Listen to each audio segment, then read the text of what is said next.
भटक्यांना राज्यात संधी मिळावी यासाठी विठोबाला दुग्धाभिषेक. भाजपाने आजपर्यंत आमदार खासदार म्हणून कार्यकर्ते, कष्टकरी आणि प्रस्थापितांना संधी दिली आहे. याच भाजपने आणि देवेंद्र फडणवीस यांनी रस्त्यावरचे आयुष्य जगणाऱ्या भटक्या विमुक्त समाजाचे प्रतिनिधी म्हणून दौलत शितोळे यांना संधी द्यावी अशी मागणी करण्यात येत आहे. यासाठी आज पंढरपूरचे बहुजन परिवार संवाद मेळाव्याचे आयोजन करण्यात आले. यावेळी राज्यातील 32 संघटनांच्या भटक्या विमुक्त प्रतिनिधींनी एकत्र येत विधान परिषदेत प्रतिनिधित्व देण्याची मागणी केली.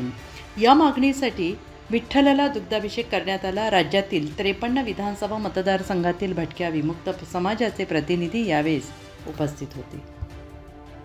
आज आम्ही पंढरीच्या पांडुरंगाच्या मूर्तीला दुग्धाभिषेक या ठिकाणी केलेला आहे. भटक्या विमुक्त समाजाचे नेते, 42 जातीचे नेते, लोकनेते दौलत नाना शितोळे साहेब यांना विधान परिषदेमध्ये संधी मिळावी अशी या ठिकाणी आम्ही विठ्ठलाच्या चरणी प्रार्थना केलेली आहे. आज तमाम महाराष्ट्रातून 42 जातीचे सर्व नेते व समाज बांधव मोठ्या संख्येने या मेळाव्याला उपस्थित आहेत आणि याच्यामध्ये आम्ही इतर मागण्याचा सुद्धा या ठिकाणी विचार मांडणार आहोत, उहापोह करणार आहोत आणि हा मोठ्या संख्येने मेळावा या ठिकाणी पार पडतोय. आमची सर्वांची महत्त्वाची मागणी म्हणजे आमचे नेते, लोकनेते दौलत नाना शितोळे साहेब यांना विधान परिषदेवर घेतलंच पाहिजे.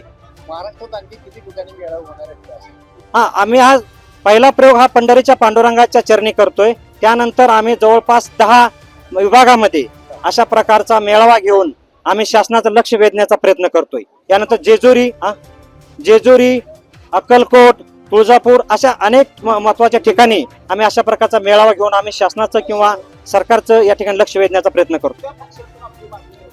आम्ही प्रामुख्याने आजपर्यंत भाजपला सहकार्य केलेलं आहे. गेले 14 वर्षामध्ये भाजपने आमच्यासाठी भरपूर काही केलेलं आहे आणि आम्हीही त्यांच्यासाठी तमाम मला वाटतं 53 आमदार निवडून आणण्यासाठी लोकनेते दौलत नाना शितोळे साहेब यांच्या सहकार्याने आणि जय मल्हार क्रांती संघटनेच्या वतीने आम्ही तब्बल 53 आमदार निवडून आणण्याचा खूप मोठा वाटा आमच्या समाजाने केलेला आहे. म्हणून आम्ही हक्कानं फडणवीस साहेबांकडे, देवाभाऊकडे आम्ही मागणी करतोय की आमचे लोकनेते दौलत नाना शितोळे साहेब यांना विधान परिषदेत संधी मिळावी.